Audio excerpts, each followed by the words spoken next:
You're listening to Blast Podcasting, Episode 8. Switch it up. Hello, everyone, and welcome to another episode of Blast Podcasting. I'm Xander. And this is Anthony. And, man, you know, before we get into the topic of this show, I had a couple of things I wanted to talk about with you, Anthony, because you're a Seinfeld fan, right? Mm-hmm, of course. Okay, because my girlfriend has introduced me to a show that I've been meaning to watch, and we've just been binge watching it on HBO now. I finally got to watch Curb Your Enthusiasm. Dude, that show's great. It's so good. It is so good. You know what it is? It's the R-rated Seinfeld about George Costanza only. Yeah, exactly. We're actually on season 7, and it's funny because the next episode we're watching is the Seinfeld reunion. Oh, okay. I got you. You know, what's good is it's crazy with that show because that show sometimes goes years between seasons. So, like between season 8 and 9, it was like a 6-7 year difference. Oh wow! And no, go ahead. And 9 came out in 2017. Fortunately, we are getting a season 10. Oh wow! Well, I was going to say was also what's interesting is most of that show's improv.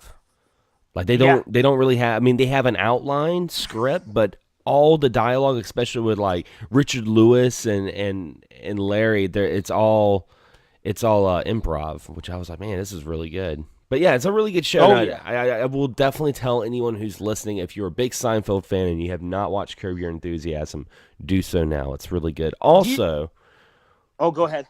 I was going to say also, that's a little bit of a segue. So what were you going to say real quick before I segue out of this? Someone who was a regular on that show passed away. Yeah, actually. I heard about that. Yeah. His name was Bob Einstein, and a lot of people don't know. You know who Bob Einstein is in Curb Your Enthusiasm, right? Right. But if you're a kid from the 90s, and even he had actually originated his character in the 80s. I don't know if you remember this, but if you're a kid from our era, he did that show Super Dave. Oh, yeah. Yeah. So Super Dave, which I had always wondered, had always been on Curb Your Enthusiasm this whole time. But yeah, for those that don't know what Super Dave was, it was just a sort of a parody character of the stunt artist Evel Knievel, and he would just do stunts and get injured all the time. Like he would break his back and shit. that was the whole skit. That's too funny. Yeah. One of the things I was also going to talk about was they just announced that Kevin Smith looks like he's going to be working on a TV show of Howard the Duck. Huh.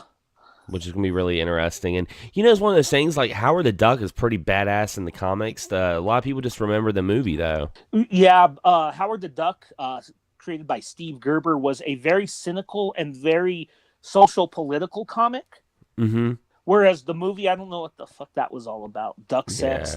Yeah, I don't know. I don't know what they were thinking. You know, I'm a little mixed on Kevin Smith. He's kind of an odd duck. His stuff is hit and miss for me. Like, you can't deny how great Clerks is. Yeah. But I you know, there's some of his movies I like, but like I can't stand Jay and Silent Bob Strike Back. I hate that movie. Yeah. No.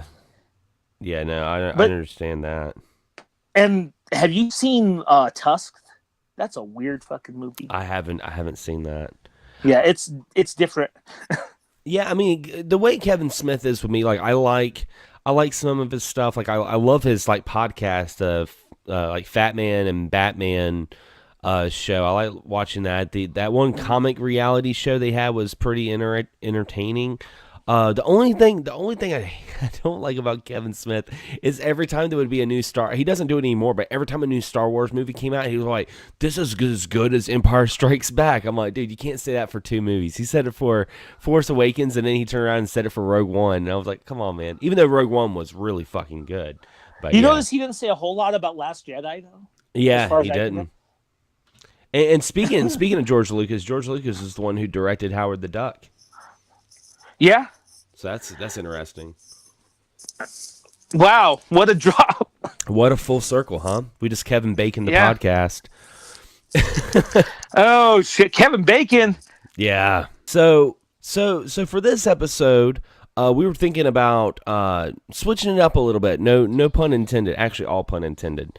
because we decided to talk a little bit more about video games, not just about any video game in particular, but the Nintendo Switch, because we're entering the second year anniversary of the Nintendo Switch, and what an interesting console this has been. Could you agree, Anthony? Yeah, it's one of the strangest consoles. Even to this day, I've had mine close to a year now, Mm-hmm.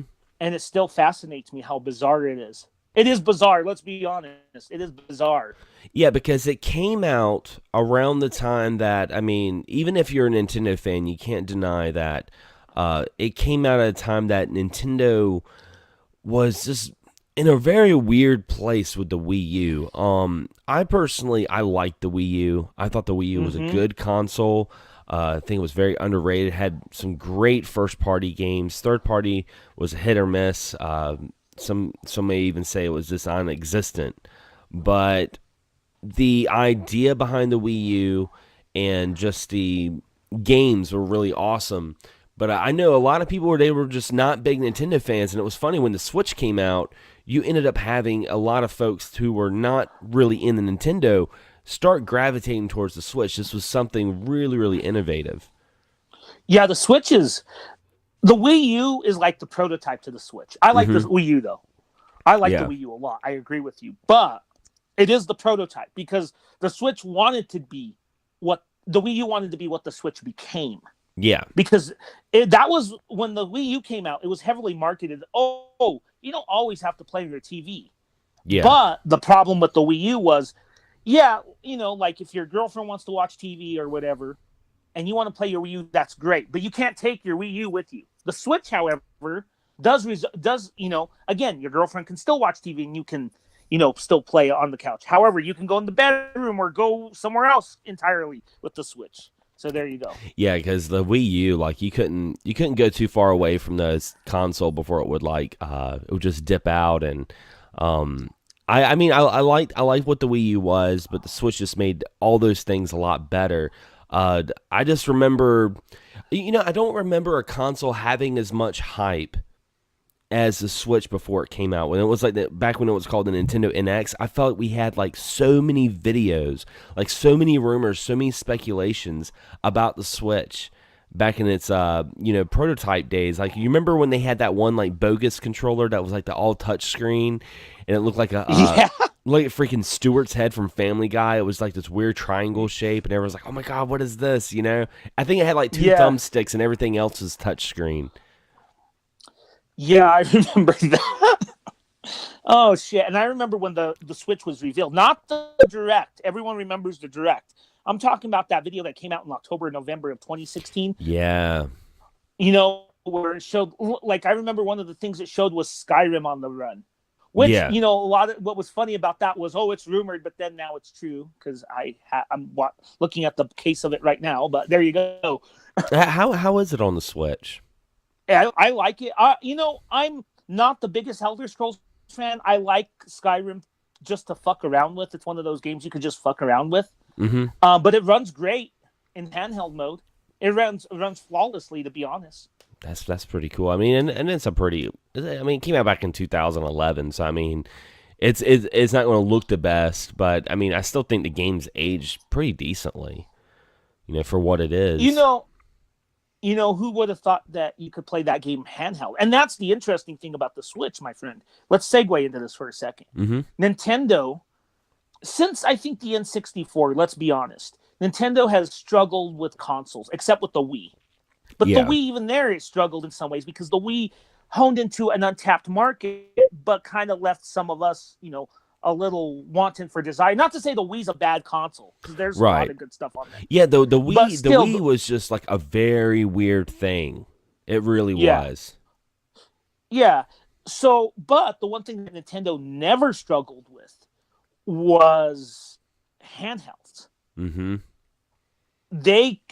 All of their handhelds, kicked ass. I'll give you an example. When the 3DS came out, remember this? There was a lot of skepticism with the 3DS those first 6 months or so. Oh yeah. Remember, it was a lot of doom and gloom. And I bought my 3DS during those first 6 months. However, once around the time I bought it, that's when like new Super Mario, what was it, Super Mario Land came out, and Mario Kart 8, and no, Mario Kart 7, excuse me, and all kinds of games, and the games just kept rolling from there. Yeah. And that's why there was some skepticism with the Switch. It seems like the games have started rolling and they've kept rolling. Yeah, I mean, it's really interesting. I mean, like, I will say, you know, just going back to what you were talking about with handhelds, I think that surprises a lot of people that the 3DS is still around. And I think it confuses a lot of people that Nintendo's still pushing the 3DS. But to me, excuse me, it makes complete sense that they're still pushing the 3DS because the 3DS has such a huge install base.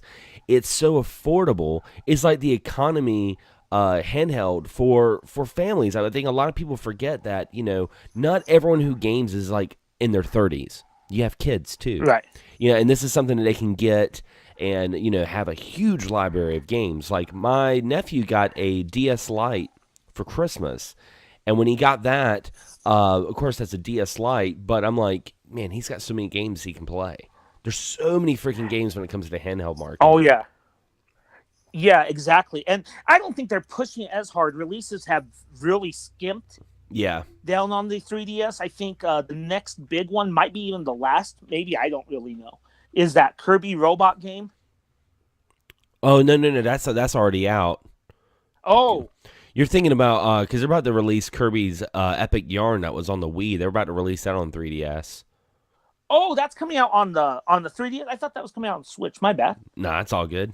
But yeah, that Kirby Robobot, that's a really good game. They came out a couple of years back. Oh, okay. Yeah, it's just, I still have my 3DS, and I still play it, to be honest, And, the 3D aspect of it is still pretty neat, and I'll tell you why. That Battle Galaxy Force 2, that game by Sega, that arcade classic? Yeah. I have it on there. That and Space Harrier look fucking cool on the 3D.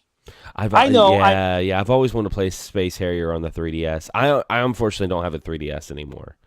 But what happened? I ended up selling it. Oh, you shouldn't have, man.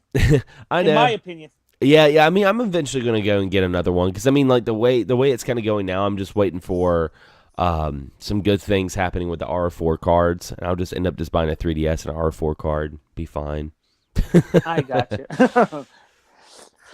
But yeah, but here's the interesting thing going back to the Switch. I think the one thing that's happening with it is once the 3DS goes away, which is going to happen soon. Let's not kid ourselves, right? Yeah. They're going to have both markets covered, and I think that's impacted my game buying. I'll tell you why. It's usually been your main console and a Nintendo console, right? For us niche gamers, I suppose. Yeah. So for me and you, it's a PS4, and I have my Switch.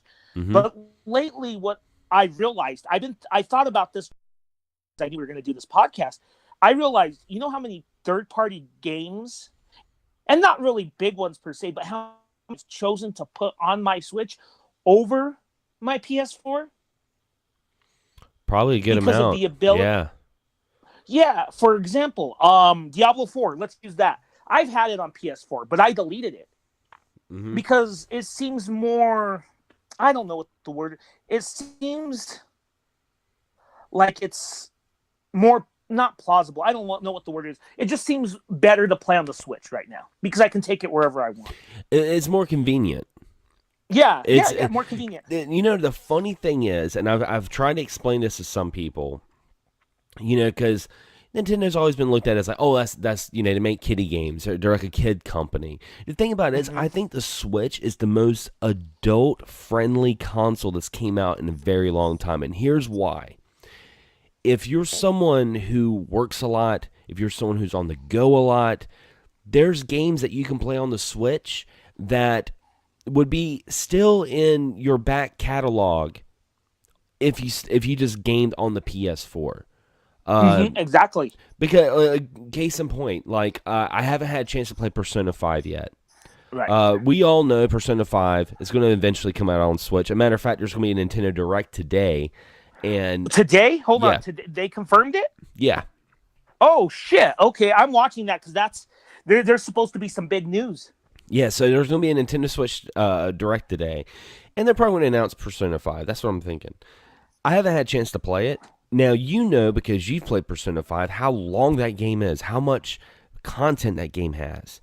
For someone like me who works a lot, who's on the go a lot, I can justify spending full price, like $60, on a game for the Switch that's been out for a while for the mere convenience of being able to play the hell out of it. Because, see, here's the thing.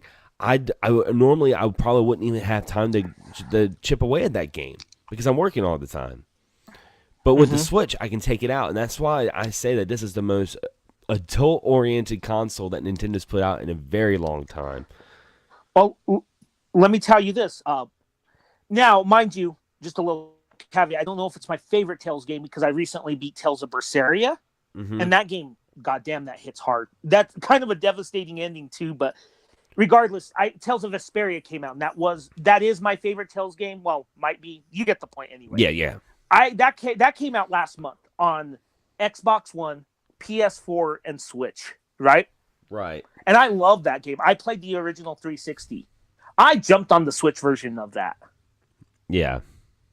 Why? Because I could take it wherever I want. I'm not limited to just playing it on my TV. Exactly. And let me make another argument for why I buy other Switch third party. And mind you, let's be honest.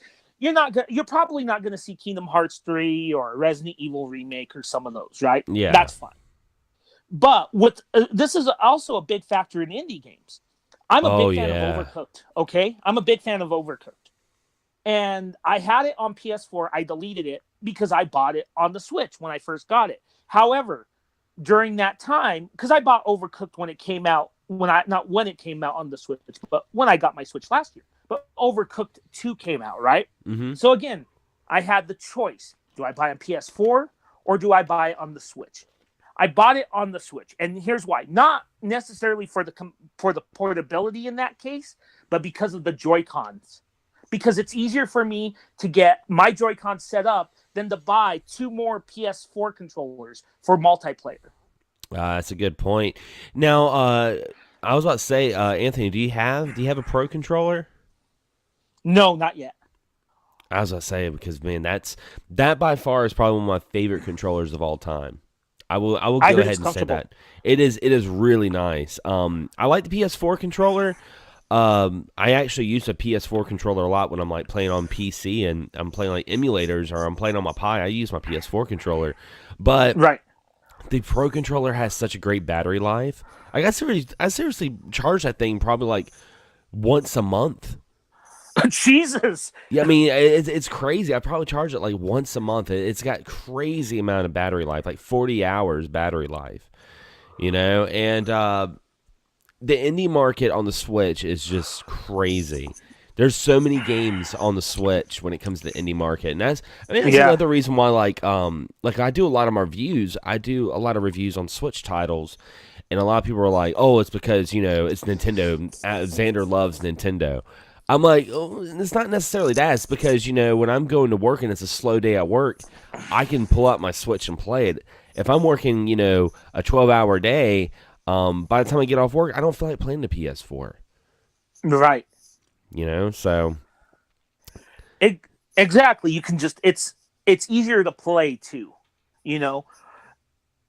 And I agree. Like, I was thinking about this because I'm looking at my PS4 games and my Switch games, right? Mm-hmm. You and I are big fans of Yakuza, right? Right. Imagine if they finally moved that series to the Switch. What would happen then? Man. Would you still buy? Let me ask you this, because this is how it's affected me in buying third-party games. Would you still buy Yakuza games if they came out on both at the same time if it was a new release? I don't know. I might go to the Switch on that. I would go to Switch, definitely. Because like I said, one of my jobs, if it goes slow, I have a couple of hours I can sit there and play a video game. So I'm gonna be wanting to play Yakuza. I mean, a matter of fact, I remember when Yakuza 6 came out, and I'm sitting there at work, and it was a slow day, and I'm like, man, I wish I was back at home so I could play Yakuza right now. Yeah. If it was on the Switch, I wouldn't have to worry about that. Yeah, you could just pull it out and play it, and that's the crazy thing. That's why it's really affecting some of my third party. I'll give you a good example of this. I'm torn right now because I'm a big Mortal Kombat kid. I have been. I've been one since the original. Should I even consider Mortal Kombat for the Switch? And I am. And the reason I'm a little reluctant is how it's going to run, because we know Yeah. PS4 and Xbox One are more powerful. But Right. even at that, I'm still considering it. Yeah, I mean, it's almost like you have to kind of pick your battles. Like, do you want the best graphic experience, or do you want the most convenient experience? That's what I feel like now. Because, I mean, granted, a lot of the games that are on the Switch, they're not as powerful. Like Ease 8, okay, Ease 8 doesn't look as good on the Switch as it does on the PS4. Right. On the PS4, it's like 1080 and 60 frames. On the Switch, it's like, 1080, 30 frames, and 720 in handheld mode. And I did notice the frame rate difference, but I will say that I liked Ease 8 playing on the Switch because I could play it anywhere. So it was kind of like, I'm getting a little bit of frame rate difference. It's not no slowdown. It's not doing too bad, but I can play it anywhere. So I mean, like, the only thing I will get into, and let's talk about some things that we would like to change about the Switch. Because we've been talking a lot about Switch, like we've been like talking really good about it. Let's talk about some things we'd want to change, and then go into some of, a little collection of some of the games that we enjoy. The one thing that that kind of worries me about the Switch is what is going to happen when the PS5 and new Xbox come out. Because here's my worry. The Switch, as awesome as it is, it's already kind of trying to play catch up with some of the third-party stuff. They're like being handed to other developers within that third party to make the ports, and some of them are performing well, some of them not so much. But what are they going to do when the PS5 and new Xbox comes out? Like, how is that going to happen? Like, how is that going to transpire? Are we going to get gimped versions on the Switch? Like, really gimped versions? Kind of like how the N64 was with PlayStation? I mean, like, look at Tony Hawk or Resident Evil 2. Yeah, or WF Warzone, how gimped those versions were. I mean, there's a big difference. I think I agree with you. Because, again, that goes into what I just talked about with MK11. Is that going to be gimped? Yeah. And I'm going to, I don't really look at previews a whole lot. I'm the type of guy that I know what I want. I know what I'm interested in. And I'll look into it. If it's a new IP, I'll look into a little bit more than say like, oh, Resident Evil 2 remake. I really need to look into that so much, But with MK11, usually I wouldn't look into it, but I'm going to look into it to see what the previews say about the Switch version. If they say it runs as well as the PS4 version, or, maybe there might be some minor polygon differences or something like that, I'll probably get the Switch version. But again, that's my major concern, because usually, like, if it's Overcooked 2, hell yeah, I'm getting it on the Switch, more so than the PS4. But with Mortal Kombat 11, there's still that reluctance, Mm-hmm. That's the kind of stuff that I'm thinking that, it is Nintendo. Nintendo, like, remakes consoles, like new Switch, like something like that. They're going to have to release something that has a little bit more horsepower. Mm-hmm. They kind of compete. Otherwise, like, I will say that we'll see a big difference, and that could be a major downfall with the Switch. We'll see like that, like I said, that spectrum of when we saw the N64 and the PlayStation. Right. Think about it this way though: if Sony and Xbox don't go a handheld route, which they might, which I wouldn't be surprised, which they might, but if they don't, I think the Switch would be relatively safe because of that. And one thing that, just to kind of counter your point, do they have Nintendo games? Because that's what saved a lot of most Nintendo consoles. What Nintendo games themselves are special. That's why you buy Nintendo consoles. Oh yeah. I mean, that's the reason why I buy them. I buy them for the first party stuff. I mean, because I honestly, like, okay, as much as I like the Switch, as much as I talked about the Switch, I gotta have my PS4. I do too, though. I can't imagine just having one console to rule them all. I can't do that, unless it's like a Raspberry Pi. Right. But yeah, I mean, I gotta have my PS4 too. But I mean, I do have to get a Nintendo console because I want to play the new Zeldas, I want to play the new Mario's, and whatever new IPs they come out with, like like Splatoon. I like Splatoon. So Yeah. Oh, and let's not say we're not disparaging the PS4 by any means. I love my yeah. PS4. Oh yeah. I'm just not an Xbox guy. Everyone knows that. I don't think you are either. But Yeah, I loved Xbox back during the 360. Like yeah, that was my console. Like I had a 360. I didn't get a PS3 until Ni no Kuni came out. I didn't get a PS3 really that late. Yeah. I didn't get one until about 2010, 11. But because I had my Xbox 360 since 2006. But let's be honest, those first 4 or 5 years were great. And you know what? If you were a niche gamer like me, they were getting the JRPGs. It was crazy. The PS3 wasn't really getting that much. I mean, we got Tales of Vesperia, which I mentioned earlier. We got those Sakaguchi games, Blue Dragon. What's the other one? Lost Odyssey? Yeah. Yeah, we got a lot of crazy stuff on the 360. But then by the time 2010, 11 came out, it kind of switched to what the Xbox One is now. So Yeah. if you like Xbox One, that's cool. Just not my cup of tea. Yeah, I mean it is what it is. I mean it's just they don't have the games. The games that they do have that I want to play, I can play on other platforms. Yeah. But yeah. I mean that. What was something that you would say that you're kind of worried, or something that you would like to change about the Switch? I have. I wish they would just fix the memory. Yeah. The memory would be better. Here's the thing: Nintendo's not very good with memory. Let's be honest. When it comes to your Switch, comes with what, 32 gigs, Right. and then I don't mind buying SD cards, but usually now the PlayStations come with a terabyte, or the Xbox Ones come with a terabyte. And not saying they're the best either, because my PS4 came with a 500 gig. I have to upgrade to a 2 terabyte. Just saying. Yeah. But regardless, I wish Nintendo would at least give us a couple hundred gigs, because their games aren't that big. Yeah, they're really not, especially if you get them physically. Yeah. Yeah, and that's why I end up buying a lot. I mean, I bought a 32 gig card, I'll be honest, and put it in there. I need to upgrade to a bigger one, obviously. You got yourself at least a 128 gig, like I have. At yeah, least. I'll probably end up doing that. However, what I will say is that they do need to make their memory bigger. I think so, and I do think sometimes the Switch, it lags a little bit online. The online needs to be a little bit more cleaner, I think. Yeah. So let's talk about that real quick, though. The Nintendo Online service. What do you think of it? Honestly, I think for the price, it's not that big of a deal. Right. I agree. And even like the games that you get for free, I know some people are like, oh, NES games. I wish we had something more than NES games. I'm like, it is what it is. It's $20 a year. It's like way less than Xbox Live and PSN. Let's put this in perspective. You pay a year for this service, $20, right? Right. How much were Nintendo games on both Wii and Wii U virtual consoles? How much? They were about like at least $5 or $10 a pop.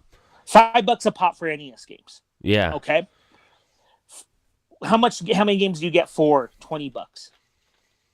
Well, you get a good amount. No, I mean with the virtual console. Oh yeah, probably about like 5 games. Yeah, 4 or 5. lucky. Yeah. Now, on the Switch, $20 a year, we've got close to 30 games. In fact, we got 2 games coming out today. Super Mario Brothers 2 and Kirby's Adventure, which are 2 of the best games on the console. I think I actually like Doki Doki Mario, but oh yeah. But yeah, my point is, you get online co-op as well. Online play. And speaking of that Nintendo Direct, let's see if that rumor is true too about Super Nintendo games. Yep. Because if they add that, that's really a killer right there. You can't really bitch about it anymore. I don't even think you should bitch about it now, but if you're getting all those Super Nintendo games, and if you look at the list, it's an impressive list, you really can't bitch about it, right? Yeah, I mean, they're all good games. I mean, granted, they're all games that we've already played before, but still, I mean, it's funny. You got people that want the virtual console to come back, but they bitch about the online service. I'm like, okay, you do realize if they came out the virtual console, you would be the first person bitching that you'd had to pay $12.99 for Super Mario Sunshine. Yeah. They would be the first ones. They're like, $12. I'm not paying that much. Or actually, no, Nintendo. Nintendo would probably pay like $20 for a GameCube download. Yeah. They would. I mean, shit. Yeah. The Wii U HD remasters like Donkey Kong Tropical Freeze. It's like a $60 game.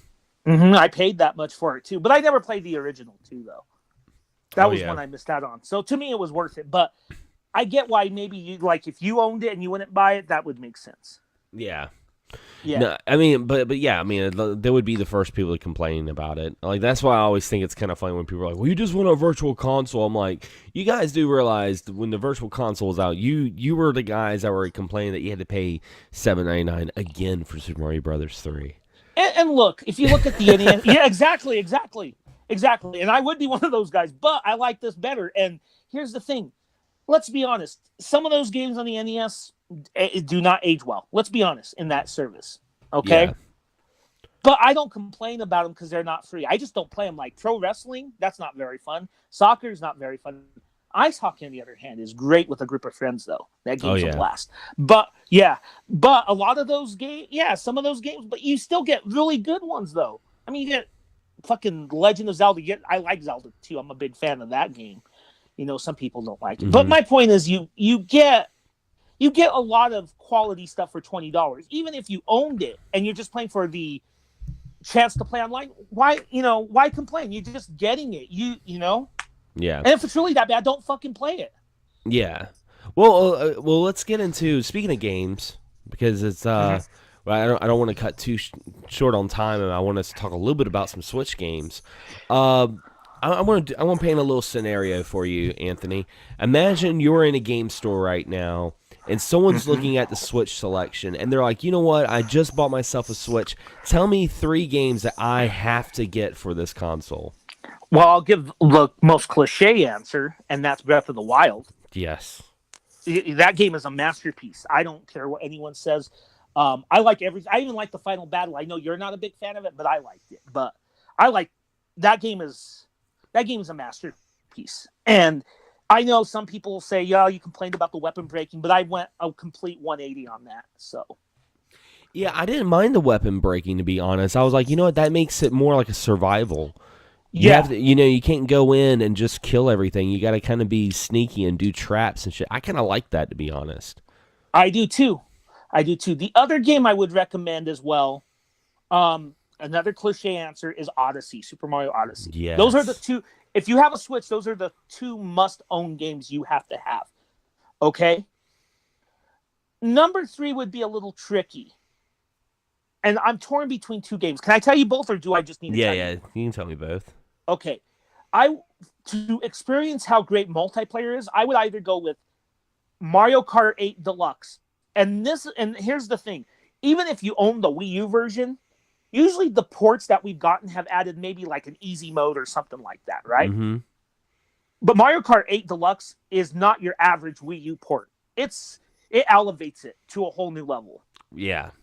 Because it adds a battle mode, which was missing from the original. Well, it had a battle mode, but This is the old school battle mode, the battle mode that we enjoyed. Yeah, the good one, not using racetracks for battle, which made no sense. Yeah. But yeah, this is the definitive version of that game, and even if you own the Wii U version and still do, get this version, hands down. Yep. But if that doesn't suit your fancy, the other game I would recommend, which is still fairly new, is Smash Brothers Ultimate. Yes.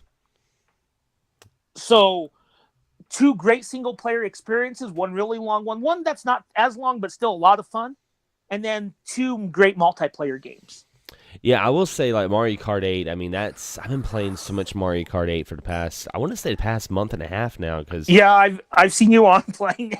Yeah, me and my girlfriend are, like, always playing it. Like, she freaking loves Mario Kart. But that would be one I would definitely recommend. That was actually the first no, it was the second Switch title I bought. The first one I got was Binding of Isaac, which I didn't really care for. Right. But yeah, I would recommend Mario Kart 8.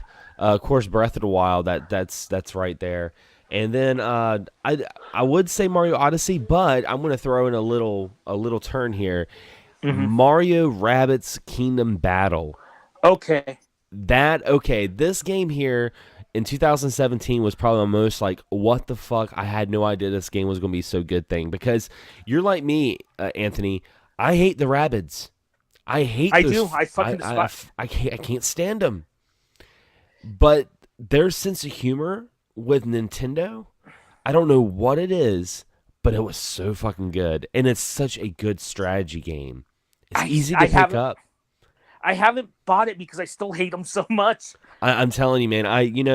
When I bought it, I got someone had sent me a Princess Peach Rabbit as a joke, and I was like, oh god, Princess Peach Rabbit, this is so obnoxious, because she's like taking a selfie with her cell phone. She's my favorite character in the fucking game. I'm so glad I have it now. Oh shit. It's got like really good sense of humor to it, and it's a good game. And if you were to buy it now, you can get the complete edition that comes with the Donkey Kong DLC, and it's pretty. The game's really cheap now. We'll see. We'll see. They fucked up Rayman. That was my big thing. So yeah, and I'm a Rayman fan. I love those original couple games. Those games are great, but yeah, we'll see. We'll see. Maybe I'll give it a shot if it's cheap enough. indeed. Now, before we close, by the time you guys listen to this show, the Nintendo Direct is already going to be over, and there's already going to be 50,000 YouTube videos that already came out and talking about it, and we're going to be completely late talking about it ourselves, because by the time we talk about there should be already other news that's coming out. But what would you like to see on this Nintendo Direct? Because it's a Switch Direct. What would you like to see, Anthony? Like, what would be the one thing that would be like, fuck yes, this is the best Direct I've seen all year? Well, shit. This might be the best Direct because there's a lot we don't know about this year. That's true. I'm expecting, this is a prediction, and in 2 weeks you could tell me I'm wrong. My prediction that would mind blow me a little bit, and I know this is dumb, but they announced the SNES stuff, and knowing Nintendo, they'll say it's available now. Oh, yeah. I bet I have some feeling that they're going to do that. But on individual games, I would like the rumored Metroid Prime trilogy to be true because I don't have those games anymore. Yeah. And 3 was really hard to find, if you recall. It really was. Yeah. So having all 3 of them together on the Switch would be fucking awesome. I love Metroid Prime. That game was just a surprise to me. It really was. It was taking the genre in a totally different direction, and it worked. Which is not always the thing with games. I really one thing I am hoping is there's rumors of a new Zelda game. I don't know if you've heard of that. That would blow my mind. And here's the thing that's crazy about it. It's going to be a 2D Zelda. And that would, I love Breath of the Wild. I love 3D Zeldas. Don't get me wrong, but A Link Between Worlds still. Oh god, that was such a good game. Oh my god, that game still is overlooked. Yeah. I'm thinking of replaying it. I've been thinking about replaying it again. But fuck, that is such a good game, and that reasserts my love for 2D Zeldas. So if that rumor is true, that would blow my mind. I know we might hear about Animal Crossing. I'm not too big on Animal Crossing myself. And more about the new Fire Emblem, and maybe the mystery retro game will get revealed. I think we're gonna see probably something from Yoshi's Craft World. Which, did you ever play Yoshi's Woolly World? No, on the Wii U. No, fantastic game. So I'm looking forward to Craft World. I don't know if it'll be a day one purchase, but I'm looking forward to it. I'd like to hear about Persona 5, like I was talking about earlier. 2D Zelda would be awesome. SNES on Nintendo Online would be great.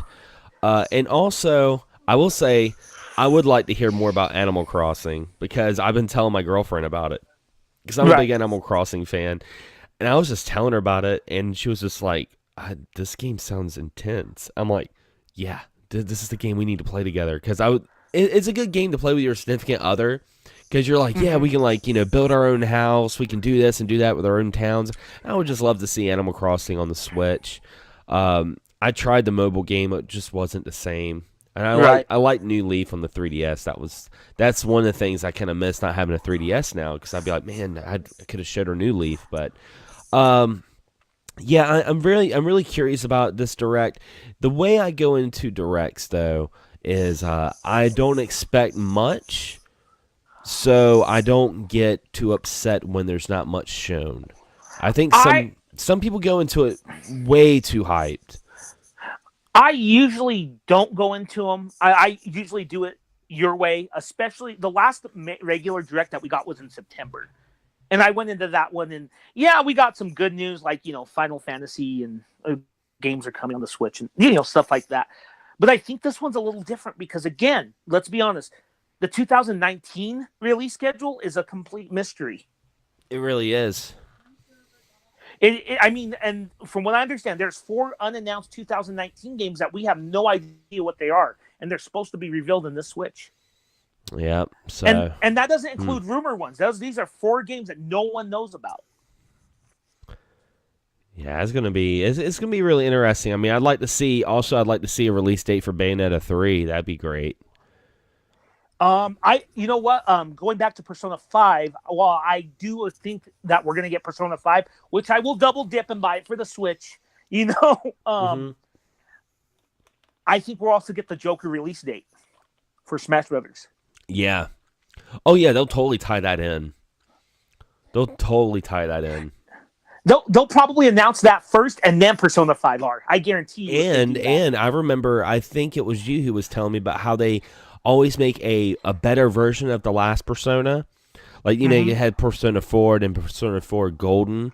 I can see them making this a Persona 5 like Switch edition that's like more of the definitive version. Well, real quick, I know we're short on time, but you need to know this. A couple months ago, Atlas has hinted, or maybe even announced, Persona 5R. Huh. And there's supposed to be more info on that in March. But so that might put in question if we hear the Switch revelation tonight. Yeah. Because Atlas might save it for their announcement in March. Because everyone's pretty much safely assuming that it's going to be the improved version, which we already know that version is already coming to PS4. Yeah. But I hope it comes out on Switch, because I will buy R. Again, going back to what I said earlier, I will buy R for Switch over PS4 because I will portably play the fuck out of that. So there you go. Well, I think that's a good way to end the show right there. Definitely, it was nice talking about some video games. Yeah.